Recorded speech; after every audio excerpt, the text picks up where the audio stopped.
Yes, greetings to everyone out there.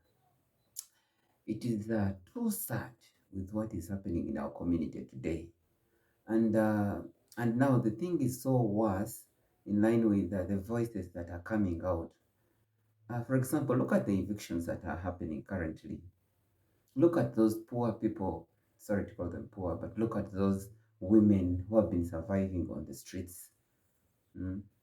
Have been evicted out of the streets and now they can no longer survive. Look at those chapati people, the Rolex people who have been making a survival out of being on the street and all that. It's not that I support them being on the support them being on the street, but banang lumo olutuuka nekikusukako. Yes, it is okay for the government to proceed and go ahead and perhaps maybe do a plan for them so that at least if an eviction is going to happen, there should be at least a notice. But it's so sad that some of them that have been evicted were not even given a notice. Mm. The other day, a friend was telling me, you know what, Chris, omanyi bangambye kati nzigyeko omudaala gwange ekkubo ligenda kuyitako or whatever it is, maybe it is a telunam plan, biki ebyo. And people are now losing a source of livelihood just because of a few people who just sit somewhere out there and they do a policy. Mm. The young women, the single mothers who have been surviving on the streets, they can no longer now get a survival because they've been pushed out.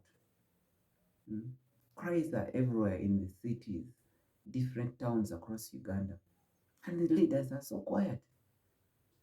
If the plan is to evict someone, it would be better if at least you give a notice so that they can prepare better and have a good plan of where they are going. But people are just there, they're just given 1 day, 2 days to just go away, just because for the sake of development. So how are we going to balance society, people being there, and now with also development? There should be a balance. If you're going to evict people, at least have a plan for where you're going to put them, not just evicting them and you're chasing them away. Now look at the young boys that have been surviving on, for example, a Rolex business. Right now, they can no longer survive on that Rolex business. They've been pushed away. They're now unemployed. Look at the rate of unemployment among young people. It is too high. But still now the government has gone ahead to evict them off the streets. Yet those young people were at least making a living with those sales of Rolex, sell at least chapati, sell something, and they have been surviving. Now they have nowhere to survive. It's going to be so hard for them. Now crime is going to increase. Of course, we have to anticipate that. So next time, I think when the government is taking certain steps, or maybe these policymakers are taking next steps, they should at least consult, not just come with programs. For them, they are okay. No one is going to be affected with the evictions. At the end of the day, they're going to sign off their allowances for even passing policies that are against people. Mm. Society is so much divided right now. The other day, there were evictions in town. Women lost a lot of properties. Mm. Death has occurred. People have taken off their lives because of these evictions. But leaders are so quiet. Mm. And how far shall we keep quiet when leaders are so quiet? Perhaps we need leaders, at least that can think for the good of the people, not just for the good of themselves.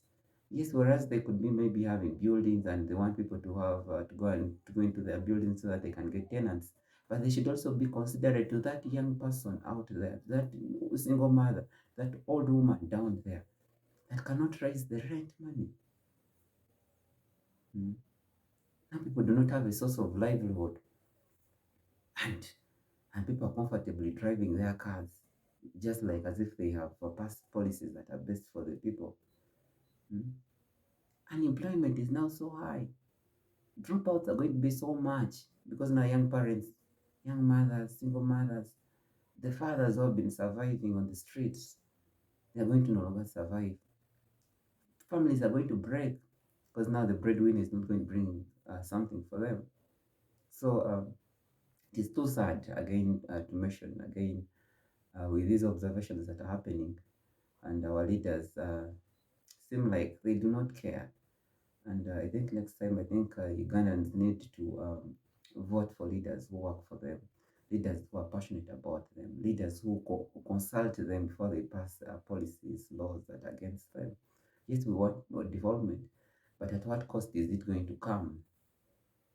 That is my say, and it is too sad. And surely we need to do something as Ugandans. Leaders need to reflect.